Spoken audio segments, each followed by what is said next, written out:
Hi, Rob B here with Rob D, and you are listening to the Property Podcast. It's episode 258, and this time we're talking about money, short-term money, and how you can get your hands on it quickly. But should you be using it?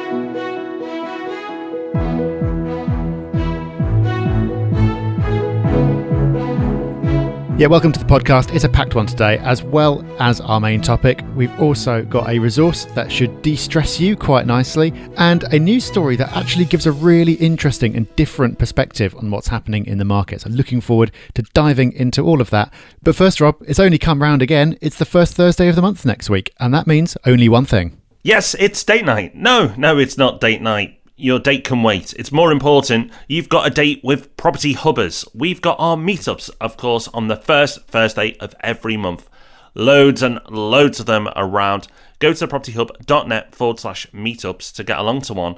But Rob, we say loads around, but we've got a load more joining the club. Several new venues joining this month. Yeah, if you are in the vicinity of Cambridge, Peterborough, Jersey or Zurich, then you are in luck. You now have a Property Hub meetup near you. Those are all areas where I think they're going to get very busy very quickly. And Zurich in particular, I know there are lots of expats in Switzerland who are interested in property. So I think that's going to be a surprisingly popular one as well. So if you'd like to get along to the first of one of our new ones or put in an appearance at one of our more established meetups, then the way to do it is exactly the same. Just go to thepropertyhub.net/meetups, get your free ticket. So it's Rightmove that are bringing us our news story this week, and it's a really interesting article. Rob and I were getting a bit geekily excited over this before we started recording. Now, you might not get as excited as we are, but it's still really interesting, and there's lots you can take from this one. Yeah, so the headline is, Rightmove's best ever visitor total indicates strong start to 2018 market. And Rightmove have released their data saying that they had their highest ever number of visitors in January, 141 million. And they spent a total of 1.1 billion minutes on the site. Now, Rob, I know you were responsible for half of those, but the rest of those are all these other people, and that means that they're spending a lot of time on the site looking at property. The reason that we're getting interested in this is not because it means all Rightmove's doing well. It's because it tells you something about the market, and it's a leading indicator. So lots of the things that we're seeing at the moment when you're looking at mortgage data and land registry data and just generally like talking to people around the country, you're hearing that the market is really slow. Lots of people saying, well, there just isn't a lot of stock around or properties are sitting on the market for a long time. It suggests that there's a bit of a slowdown, not a lot going on. When we're hearing this about Rightmove, though, it's like, okay, well, some of these people might be people who previously were using another portal or not using a portal at all, so they were looking at property, just not on Rightmove. But because Rightmove is so dominant anyway, I think it's likely, Rob, that this is telling us that there are now people who are getting particularly interested in property at the moment, which means we might see in 3, 6, 9 months down the line that actually translating into market activity and sales. Absolutely. It's not a big stretch to assume that. And it could be coincidence, but it's really interesting as well on our very own site, Rob, thepropertyhub.net. We've had a bumper January as well. Now, the website is always growing month by month, more people joining it. But January, there was a significant jump in activity and people signing up and traffic. So it could be just a coincidence because that's only a sample group of 2 property websites. But Rightmove are seeing plenty of interest. We're seeing plenty of interest. Maybe 2018 isn't going to be as dull for property as we predicted a few weeks ago. We'll see. Of course, we'll keep you updated throughout the year from different news stories and as the data comes available. Okay, so let's get into our main topic this week. Should you be using short-term finance? So short-term finance, often known as bridging finance, we'll get into a little bit more into the terminology later on, but it's something that a lot of people find confusing and scary, and I understand why. This is an area that I've immersed myself in for the last couple of years, setting up my business LensSwift, and as a result of that, I've got to know this market very well, understand it in a lot of detail, but I still remember using short-term finance before that. I used bridging for a flip that I was doing at a point when I knew very little about it, and it was really scary and intimidating. And I didn't really understand quite what was going on a lot of the time, if I'm honest.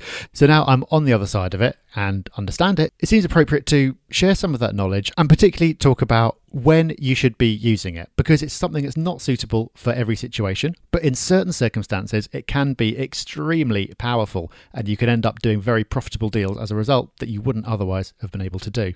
And the thing I really like about this episode, Rob, is that we're fully tapping into your knowledge. So I've got myself a nice coffee. I've got myself plenty of questions that I know myself and the listeners want answering. So this week, you're going to do the heavy lifting. I'm going to sip my coffee and ask you some good questions, and we're all going to benefit. Ready for it? Okay, fire away. Okay, so first of all, let's start with the basics. What is short-term finance? Okay, so there's a rough distinction here between bridging finance and development finance. In reality, the line between the two is really blurry. You hear them used interchangeably, but roughly speaking, bridging is when you borrow money to buy a property, do something to that property, then either sell it or move on to long-term finance or a mortgage. So your typical example would be buy property at auction, do it up, sell it for a profit, or refinance onto a mortgage and hold it as part of your portfolio. So that's bridging finance. The other type of short-term finance is development finance. Now, this is normally where you borrow some money to buy a property or buy a site where you want to develop some property, then borrow some further money to fund the construction, normally but not always from the same lender, borrowing chunks of money as you go along as you hit certain milestones. Then when you get to the end of the project, your exits are the same. It might be a remortgage or you might sell the development. So there is a distinction there, but often you'll hear people just talking about short-term finance as if it's all the same thing. And that's fine because largely the considerations are the same for both. So when we say short-term, how short is short-term? Well, for bridging, it's normally anything up to 12 months. And for development, anything up to 2 years. So when you consider that a mortgage is normally 25 years, this is short, just long enough to do whatever it is that you need to do and then move on. Awesome. Thank you, Mr. D, for clearing that up. So my next question is, why would you use it? Development finance, yep, pretty obvious. You're doing a development. Used it myself, of course, fantastic tool. But bridging, that's probably going to have a few people questioning when and when not to be using that. So when should you use it? Well, I think the first thing to say is that in an ideal world, you wouldn't use it. So bridging is useful for the types of projects when you would be best off using cash. And I'll give you some examples in a minute. So if you had a big enough pot of your own cash, it would be far better to just use that cash and not use bridging at all, because that way you wouldn't have to pay the interest, you wouldn't have to pay any fees, and you wouldn't have the stress of needing to get off this finance at the end. So if you've got plenty of cash, then short-term finance is not of much use to you. Where bridging is useful is for projects where it's a kind of a cash project, but you don't have your cash, so you're plugging that gap with somebody else's cash. Now, you might ask, well, why would you not just use a mortgage? Like, a mortgage is normally what you use when you want to, say, buy a house, and you would buy it with cash, but you don't have all the cash, so you use a mortgage instead. And yeah, again, given the choice, you would use a mortgage because it's longer term, so you don't have to worry about getting off it in a year or two, and it's a heck of a lot cheaper. But there are certain situations when you can't use a mortgage. So I'll run through quickly the main situations where there's the potential to use either cash or bridging. So the first of those is an auction purchase. So if you're buying a property at auction, a mortgage is just going to be too slow. You won't be able to arrange it in time. So instead, you could use bridging to make the purchase, and then that'll buy you a bit of time to do whatever you want to do, and then line up a mortgage if you want to keep hold of the property rather than selling it. Pretty straightforward. Another really straightforward one is if you're flipping a property. So you could take out a mortgage to do a flip. People sometimes do, but you shouldn't really be, because a mortgage is meant to be for a minimum of a couple of years. So lenders don't like it if you just take it out for, say, 6 months and then pay it back again. There might be early redemption penalties, and even if there aren't, eventually they're going to say, we don't want to be lending to you anymore because you're basically using us as cheap bridging finance. So you can see how, for a flip, you buy it with bridging finance, do the property up, and then sell it for a profit, pay back your bridging. So those two situations are pretty obvious, and then there's a few others as well. So one is where you want to add value to a property and then refinance. So say that you've spotted a property where there's the potential to buy it, add some value to it, and then it's going to be worth a lot more. You want to hold the property, but you want to take out a mortgage for the new higher amount so you can borrow more and have less of your own cash tied in. This is a really common situation, and it's one where if you took out a mortgage, then you'd be stuck with your money in there for a couple of years, because if you bought with a mortgage, then increase the value. Your mortgage lender isn't going to be interested in giving you any more money. They were only interested in the value at the point at which you purchased it.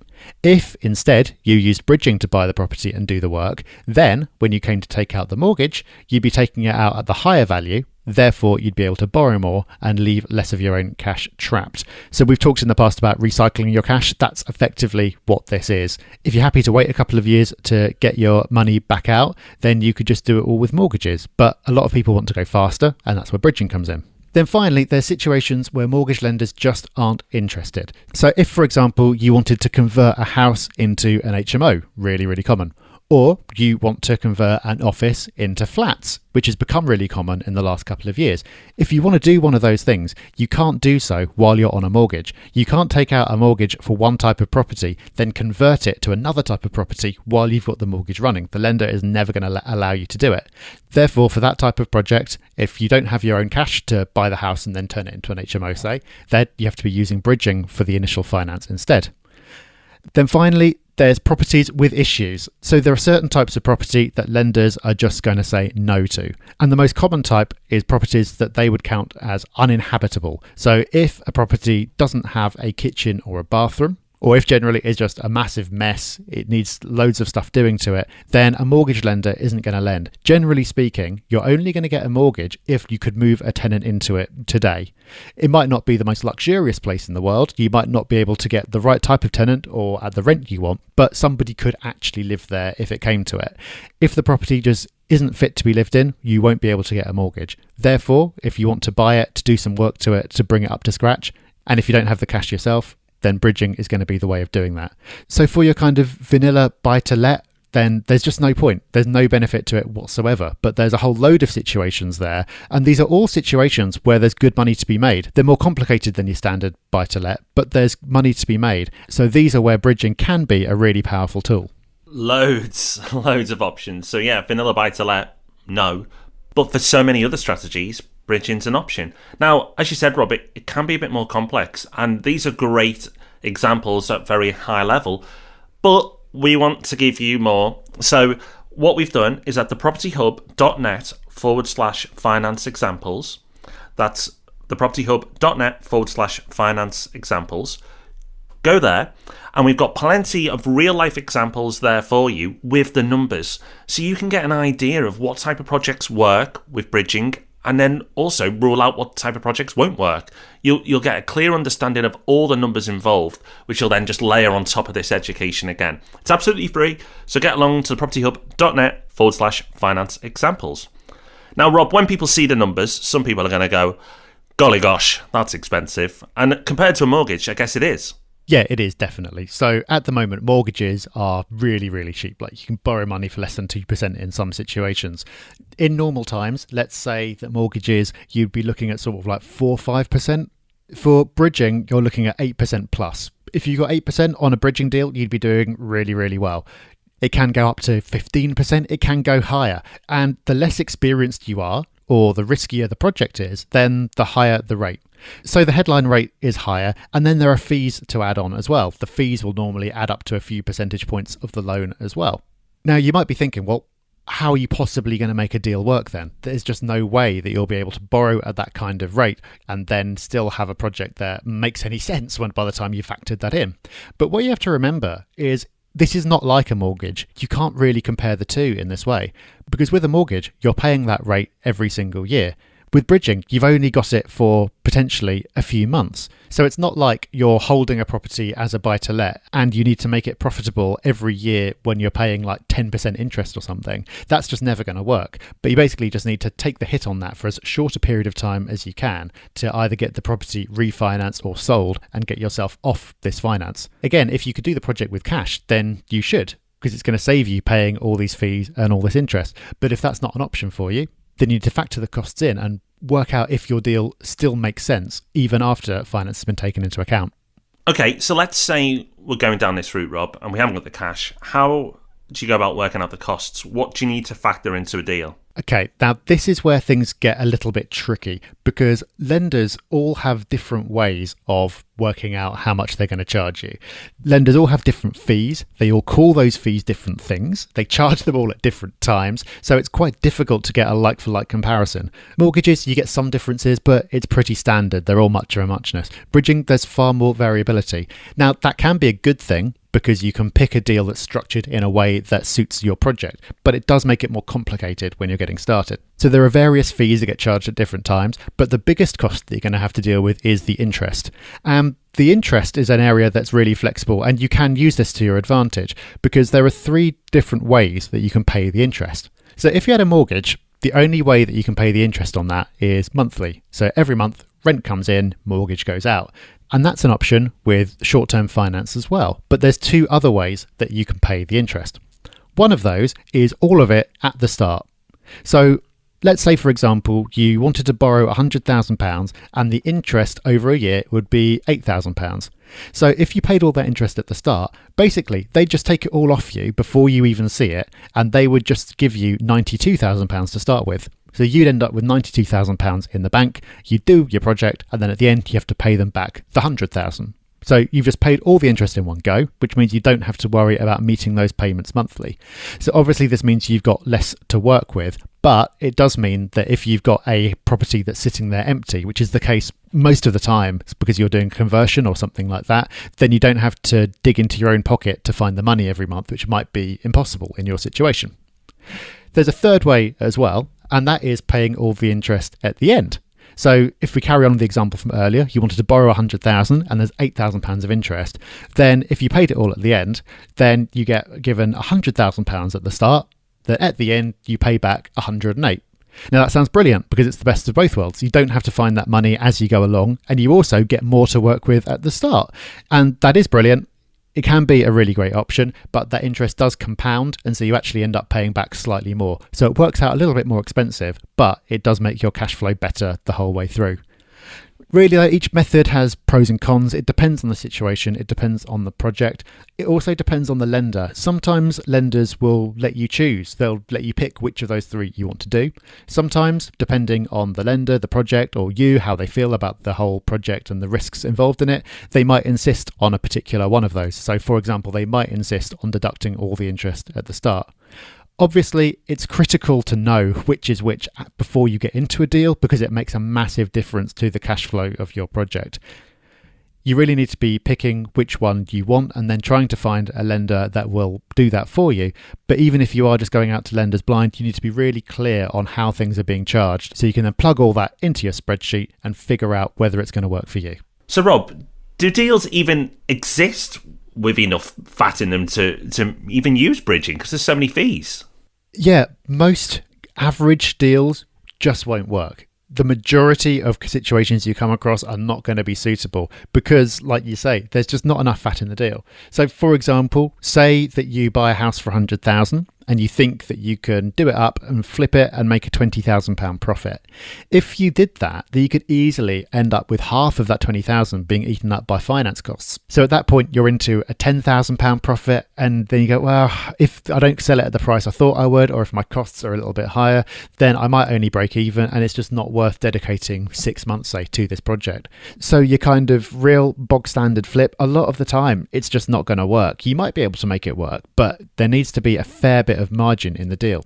So really, you're looking at situations where there's a good deal of profit to be made, and you could either take that profit by refinancing and getting your money back out, or by selling it and getting it all in a lump. So there's a couple of deals that we financed through LendSwift that are really good examples of this. So one of them was a house in Cardiff where the borrower managed to do 2 things really, really well. He managed to buy it at a really big discount. It's the kind of discount where you hear about it and you think this is just not real. Nobody ever achieves this. But he did. It's a property that he bought off a neighbour who needed to sell really quickly, got it off the open market, got it at a great price. He then refurbed it to an absolutely phenomenal standard. As a result, he managed to get it revalued really, really high and was able to pull all of his money back out again. That's the kind of thing where if it was like your bog standard situation and you tried to do it like that, it wouldn't work. But because he managed to get it so cheap and really maximise the price of it, he was able to extract all his cash, and the costs of bridging kind of became irrelevant. Another one that we funded was an HMO conversion in Barnsley. So this is a semi-detached house where they built a small extension, turned it into an HMO, and then managed to get it revalued by a lender on commercial terms rather than on bricks and mortar. As a result, the valuation was way higher than the purchase price, again, he was able to extract all his cash. So you can see how those situations worked, whereas a lot wouldn't. Again, we've got those examples. So if you go to thepropertyhub.net/finance examples, we've got the full numbers behind the two of that I just talked through and a few more as well. And I think that's really useful because you'll start to get a feel for what works and what doesn't. And it'll kind of open your eyes to the different types of models and the different types of projects you can use. But they do tend to be a bit more advanced, or they need to be better deals than your average in order for the numbers to add up. With so much involved, Rob, and obviously these bigger numbers in terms of lending costs and so on, and the type of projects you need to do, it can come across as really risky. Yeah, people say that short-term finance is risky, and I'm not quite sure that I agree. I think that it's not the finance that's risky, it's that you're using it for projects that are inherently more risky. So if you're buying a terrace house and letting it out, not that much that can go wrong. If you're buying a terrace house, putting in a new kitchen and then trying to sell it on, not that much that can go wrong. But if you're building something from scratch, obviously there's loads that can go wrong. If you're doing a conversion or a change of use, or you're building an extension or something like that, there's a lot more that can go wrong. The costs can spiral and it can end up taking longer than you think as well. So they're just inherently riskier projects. Having short-term finance doesn't make those projects any more risky, but it does put you under more pressure, because if something goes wrong and it takes longer than you think, then you might come to the end of your finance period before you're ready, or you might have to extend it, and that means more costs. And in an extreme case, if it goes on for too long or you're not able to finish the project, then the lender could lose patience and demand repayment, and you're not able to repay. So it just puts you under pressure and makes it more important that you control the risk. You should always be controlling the risk in a project. It just makes it even more critical. So the ways to do that are the same as you would for anything else. So make sure you've got multiple exits. So make sure that if you're planning to sell but you can't sell, you could refinance, or vice versa. Take the longest term that you can, take a longer term than you think you need, just in case it runs too long. Make sure that you've got enough of your own cash to complete the project. You don't want to be in a situation where you run out of your own money and you're just stuck with it half finished and there's nothing you can do. That's the last thing you want to happen. And the best thing that you can do is only use it on projects where you really know what you're doing. This is not really something that you want to use as a beginner to have a dabble. Ideally, you'd use it for the type of project where you've done it before, you've done it with cash, you know what you're doing. Then next time round, you decide to use short-term finance so you're not tying up so much of your own cash. If you know what you're doing and you've controlled the risk, then it's all good. But you can get yourself into a massive pickle if you don't know what you're doing, because it is short-term, the clock is ticking, and if you run out of time, then things could get a bit difficult. Okay, Rob, awesome advice with the approach to risk. And I think with anything in property investment, look at your risks ahead and look at how you can minimize them. So a great example being that extra time taking out the finance longer than you think you need is just one way of going about it. But if you're a nervous person, listing down your risks, whatever endeavors you're going about property wise, and then how you can minimize or eliminate them, is a really good practice.